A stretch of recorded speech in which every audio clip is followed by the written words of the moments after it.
Well, we've enjoyed getting to know this year's Tree of Hope Spokesfamily. They've been on Stay Living and The Morning Show to chat about how the Developmental Services Center has impacted their lives. And storyteller Erin Valley is back now with a closer look.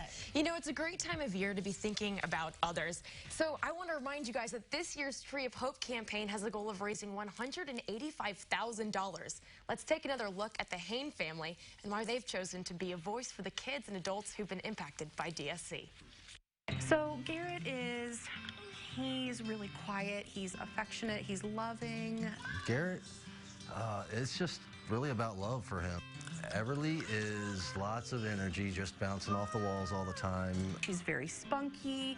You never know what to expect with her. She kind of will keep you on your toes. Elizabeth Hain and her husband Josh say it's been a busy couple of months serving as the spokesfamily for this year's Tree of Hope campaign.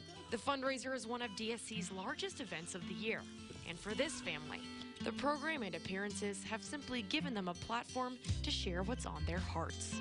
This we took as an opportunity to be able to say thank you for everything, but then to also be able to say, just to try to improve that awareness for other families of what DSC can do, what they do in the community. DSC serves nearly 1,200 children and adults with developmental disabilities, including Josh and Elizabeth's children, Garrett and Everly Hain. Doctors diagnosed Garrett with autism spectrum disorder at 21 months.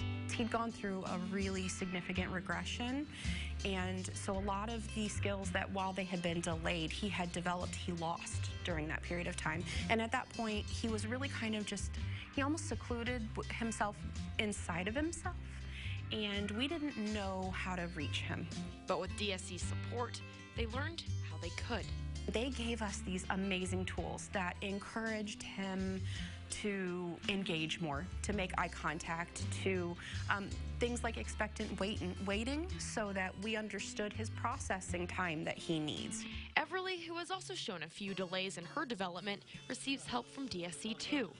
The organization provides the Hain family with developmental therapy through playgroups and a monthly therapy session called the Play Project. What we feel like we've received from DSC, the tools that they've given us to connect with my son Garrett, and the developmental things that Everly has benefited from as well, those things have made a lifelong impact. Elizabeth says the programs have helped both of her kids, and it has given her and Josh the chance to feel supported by other DSC parents. It's an opportunity to kind of connect with them and maybe be able to say, well, I did experience this, or you experienced that, and kind of get that give and take with each other too. Janice McAteer, DSC's Vice President of Development and Communications, says that this year the goal is to raise $185,000 through the Tree of Hope fundraiser. She says the money will go towards staffing and the services many use to improve their quality of life. These donations are so important to what we do.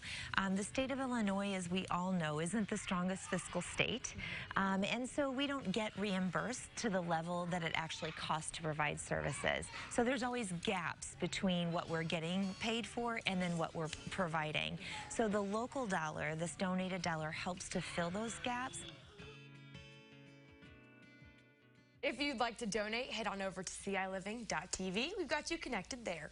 Yeah, help light that tree up. I know. It's so cool that they light the bulbs as more and more money comes in.